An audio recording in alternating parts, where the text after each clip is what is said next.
I walked in a little ways on beyond what they call the Rimrock Morrison Path into a clearing. It was definitely a clearing. You could see all around you. And I sat down on some down trees to eat my lunch.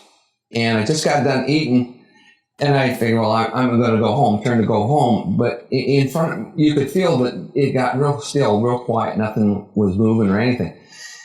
And I swear to you, this actually happened. In front of me was a 10-foot circle, and it was completely pitch dark inside. And I'm thinking, where did this come from? I mean, I could, before when I walk in, I always try to make sure I can see the path or know exactly where I was at. There was no path. There was not the path, the little trail I walked in on or the main path wasn't there. And I'm thinking, what's going on there? And I started to walk towards this, and it's like in the back of my mind, it says, no, stay away from that. And I said, So I want to get a little bit closer, but you couldn't see it. It was perfectly pitch dark, and it was a black circle. But something inside just said, move out. You've got to go out. But where out was, there was no out. Where I knew where I had to go, it didn't exist. And so I don't know. I kind of hesitate to tell you what went on because I don't expect anybody to believe it. I'll tell you, I'll try to tell you exactly what went on. The thing that I heard in the back of my mind, it kept on telling me, you've got to leave the area. You need to get out of here. Now, it got so, the voice got so that I'm talking like I am talking to you, but in my mind, there's no real voice, but it was in my mind. Was it your own voice inside? No, it was a different voice, and it says you need to leave. Don't go there. Of course, I wanted to try to see. He says, no, stop. You don't need to go near that. That's very dangerous. He says, if you go into that hole, he says, you won't come out. I said, where is it? He says, we'll tell you later on. And now I'm carrying on the conversation, and there's nobody there, but in my mind, I'm actually answering something that it's like, I would assume maybe an Indian spirit or something, some kind of a spirit trying to get me out of there. And I says, it keeps telling me, you don't have much time. You need to leave this area. You got to go. I says, who are you? Why? I can't see you. Am I crazy? And the boy said, no, you're not crazy. I said, where's out? He says, now this is what's going to be confusing, and it probably caused a lot of people not believe it, because I've told this before and no one wants to believe it, but this is what actually took place. I says, okay, help me, show me out. It's just like you and I are talking right now. And that voice was so clear.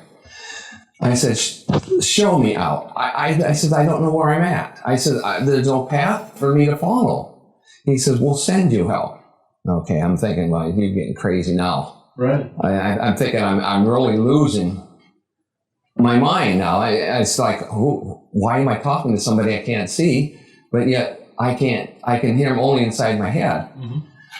And he says, within a couple minutes, he says, there'll be something that'll help you get out. I'm standing there. Now, it's no longer a wide open place. It's everything. There's plants that I haven't seen before, shrubbery stuff that I've never seen before my eyes. And almost like enclosing you in? That's exactly what I felt like, because it was so, I don't know how to explain it to you, because what took place next was, I could hear this noise coming through the brush. I mean, you've got to understand, this is just maybe a little bit bigger space, maybe about no more than 100 feet across, but it's all compact. Everything's compacted. And I hear this thing, it sounded like a tank coming through the woods. It was so loud. Did it sound mechanical or animal or? Animal. Sound like a big animal coming through that.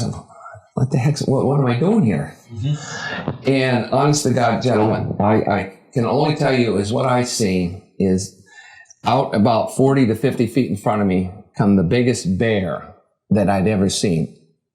I'm standing on a flat and eye to eye. Its head was even with mine. And the voice says, I shouted because it started walking, coming, and it turned. And the voice says, follow the bear. What? You're out of your head, I'm telling you. Yeah. You're out of your head. He says, follow the bear. He says, it's ready to close. You've got to get out of here. I followed the bear. I mean, it stood in front of me, but about 40, 50 feet. Then all of a sudden, there was no bear. And instead of being at this area, I actually was at a place where there's 3 rocks when you go into this place, which is over 1.5 miles away in a matter of seconds. And when I got back, because I'd left some stuff there, I said, now tell me, who are you? Where are you? Why can't I see you? And he says, it doesn't matter, you can't see me. He says, we are here to watch over. He says, had you gone into this opening, he says, they would have never found you.